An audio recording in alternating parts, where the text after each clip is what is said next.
আসসালামু আলাইকুম।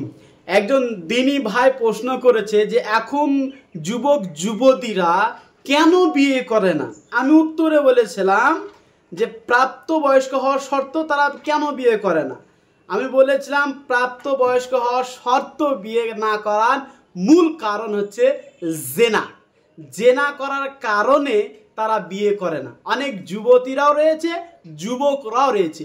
তোমা কি বলছি যুবক বা যুবতী, তোমা কি বলছি, তুমি বিয়ে না করার একটাই কারণ হচ্ছে তুমি জেনা করো, যেটা তুমি নাম দাও প্রেম, যেটা তুমি নাম দাও ভালোবাসা। এই সমস্ত অভিনয়, এই প্রেম ভালোবাসার শব্দ, এই যে কত সম্মানজনক শব্দকে তুমি জেনা করছো আর তুমি বলছো প্রেম ভালোবাসা। এটা তুমি ভুল ধারণা, এক নম্বর ভুল। আরেকটা বিষয় হচ্ছে তুমি জেনা করার কারণে তুমি আজকে বিয়ে করছো না। যুবক তুমিই করছো না বিয়ে, কারণ তুমি ভাবির সাথে জড়িত রয়েছো, বৌদির সাথে। আমরা যেটা আমাদের গদা বাংলা ভাষায় বলে থাকি যে বৌদির সাথে তুমি জেনা করো। রাত্রে গিয়ে তার ঘরে গিয়ে তুমি জেনা করে আসো বলেই তুমি বিয়ে করো না। যুবতী তোমাকেও বলছি, তুমি অনেক যুবক ছেলে এবং বিবাহিত ছেলের সাথে তুমি জেনা করো, ব্যভিচারে লিপ্ত থাকো তুমি, এর জন্যই তুমি বিয়ে করো না। তোমার প্রাপ্ত বয়স্ক হয়ে গেছে, 18+ হয়ে গেছে, তবুও তুমি বিয়ে করো না।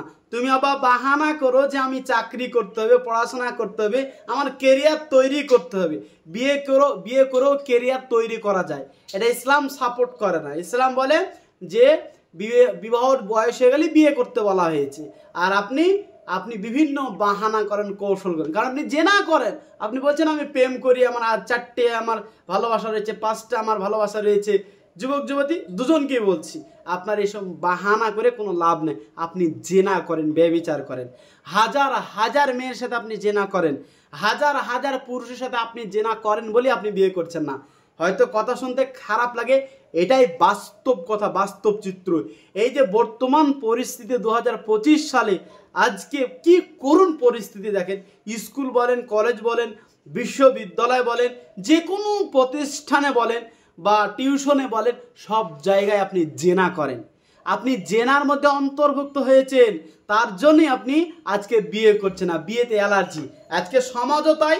যদি কেউ বিয়ে করে তো তার বাপ মা হয়তো বিয়ে দিবে না। আপনার বাপ মাকে জিজ্ঞাসা করেন, 18+ হয়ে যাবে, 21+ হয়েছে, আপনার বিয়ে দেবে না। আপনি যদি 1000টা মেয়ের সঙ্গে প্রেমে জড়িত থাকেন, কোনো সমস্যা নাই। আপনি জেনা করেন, এটা এই জন্য বলে, তার বাপ মারা বলে যে আপনি জেনা করেন, ব্যভিচার করেন, কোনো সমস্যা না, কিন্তু বিয়ে করলেই সমস্যা আছে। অল্প বয়স 21-22 বছরে বিয়ে করে নিবি তুই, এটা জায়েজ না, এটা ঠিক না। এখনো বাড়িঘর হয়নি, এখনো তুই ঠিক পায়ে দাঁড়াতে পারিসনি, নিজে পায়ে দাঁড়াতে পারিসনি, মানে অন্যজনের পায়ে দাঁড়ায়ও। এখন তুই খেতে দিবি কি? রিজিকের দায়িত্ব আপনার বাপ মা নিয়েছে, রিজিকের দায়িত্ব আপনার বাপ মা নিয়েছে। খেতে দিবি কি তোর বউকে? তুই কি খেতে দিবি, কি পড়তে দিবি, এটা বলে। ছি ছি ছি ছি, আফসোস। ওই সমস্ত বাপ মাকে বলছি যাদেরকে ধিক্কার জানায়, তারা হচ্ছে নিকৃষ্ট ব্যক্তি যারা এই সমস্ত কথা বলে। কারণ রিজিকের দায়িত্ব কে? আল্লাহ সুবহানাহু ওয়া তাআলা, তিনি রিজিকের দায়িত্ব নিয়েছেন। কারণ আমরা তো রিজিকের মালিক তো আল্লাহ সুবহানাহু ওয়া তাআলা, আমরা ভালোই জানি, আপনিও জানেন, অথচ আমরা জেনে আমরা মানি না। কি বলি? যে বিয়ে করা যাবে না, জেনা করো, ভালোবাসা করো, প্রেম করো, আমরা যেটা বলি আমাদের ভাষায়। কিন্তু আপনি জেনা করতে বলছেন, কোনো সমস্যা নাই, কিন্তু বিয়ের ক্ষেত্রে আমরা বাধা বিঘ্ন দিই। অথচ আল্লাহ সুবহানাহু ওয়া তাআলা তিনি বলছেন, ওয়ালা তাকরাবুজ জিনা ইন্নাহু কানা ফাহিশাতান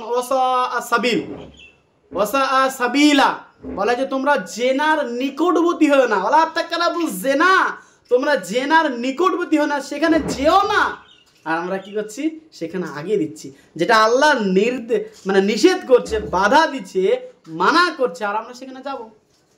আর এই কারণেই মানুষ বিয়ে করে না। যুবক যুবতীরা এখন বর্তমানে এই কারণেই বিয়ে করে না, জেনার কারণে। কারণ তাদের চাহিদা তো পেয়ে যাচ্ছে, জেনা করার কারণে তাদের চাহিদাও মিটে যাচ্ছে, কোনো সমস্যাও নাই, বাপ মাও জোর করে না, কেউ বলেও না।